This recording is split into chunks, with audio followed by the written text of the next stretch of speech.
Yeah, absolutely. I mean, if such of service it's been ordered, of course we will be glad to help and to assist the customer during this recurrence certification. There are some kind of modifications that, of course, maybe should be done on the simulator.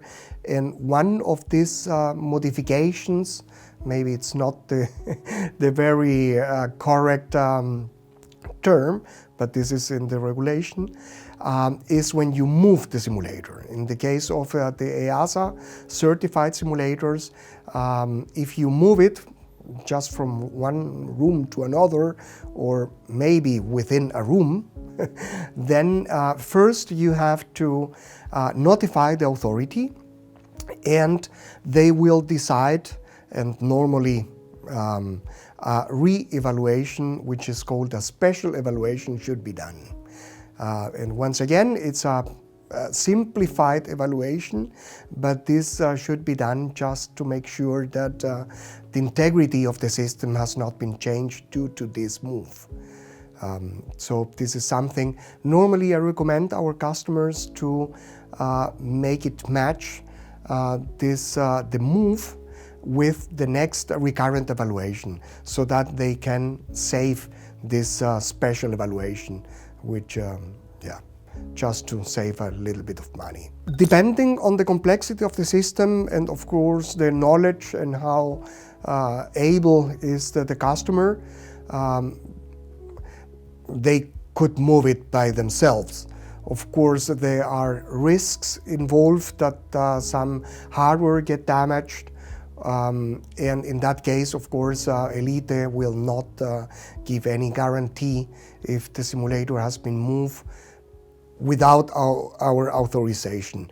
Of course, if the customer asks us first, and then we might authorize to do that by them own with our assistance if needed, and we can just came to a compromise that the warranty will not void or yes. I mean, it will depend. This can be handled for sure. We have both situations. I mean, I would say many of the customers, they like to stay in the safe side and order a move from us. This will be, of course, the best. But yeah, it's feasible. I mean, it's technically feasible, not recommendable, but it's feasible. It will depend on the terms of the purchase. Normally, the support it's included during the first year of since the simulator has been installed. And I really encourage the operators to get linked with a support and maintenance contract for the next years after the first year of operation. It's very important to have one, so that it speeds up the process to troubleshoot and to fix any error or broken hardware that can be happen. Despite our our simulators are very rough and heavy duty, I mean Swiss quality overall, but there are many components that, of course, due to wrong manipulation or can be get broken or can be get faulty. So that's very important to take care of the device. The customer, I mean, it's like with your car. I mean, you really need to send your car to make the service once per year or twice per year, depending on the car, etc. And the same should be done with the simulator. I mean, it's a very complex piece of hardware and software, and this should be maintained properly. By the way, during the factory acceptance and also on-site during and after the installation, we also train the people involved in the organization, in the train school, the maintenance should be done daily or weekly or monthly. We have a schedule of maintenance that should be done on the sim. We have simulators which are running without any major failures for 25 years. And I'm wondering if some of you have a car with 25 years old. I mean, it's our product is really of high quality. This is a very complex thematic because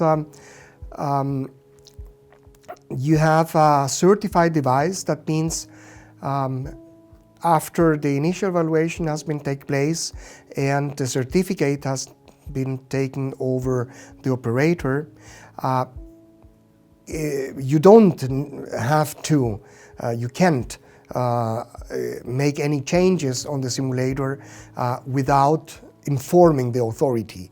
Because there are changes that maybe, of course, if a bulb of a projector is broken, you can change it without informing anybody.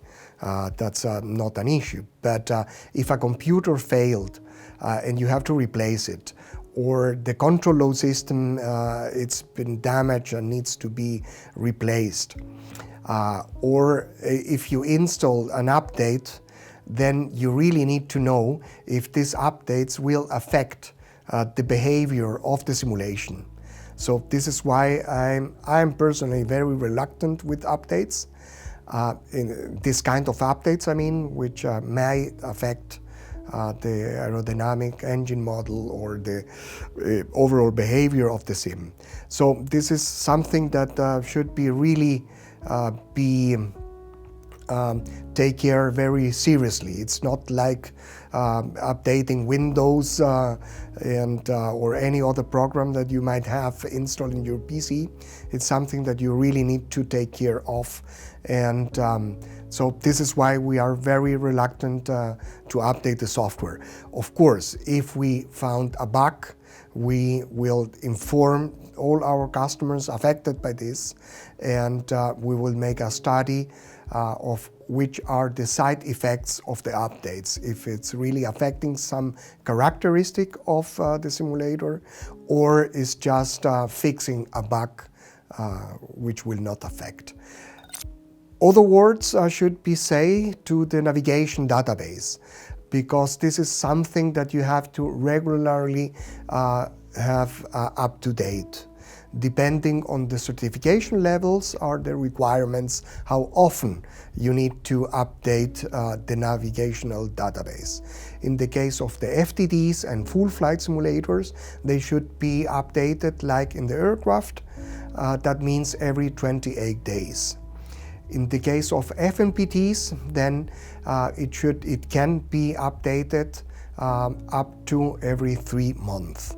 So this is the only one update that we are offering regularly to our customers, which is the NAV database.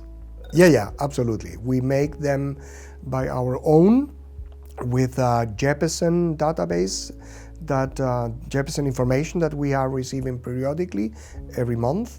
And currently we have 2 options. If you like to buy one-time update, you can do so, or you can buy a subscription, which is normally included with the support and maintenance contract. So this is also something that recommends, to have a support and maintenance contract, because in some of the models we are offering, the updates are included.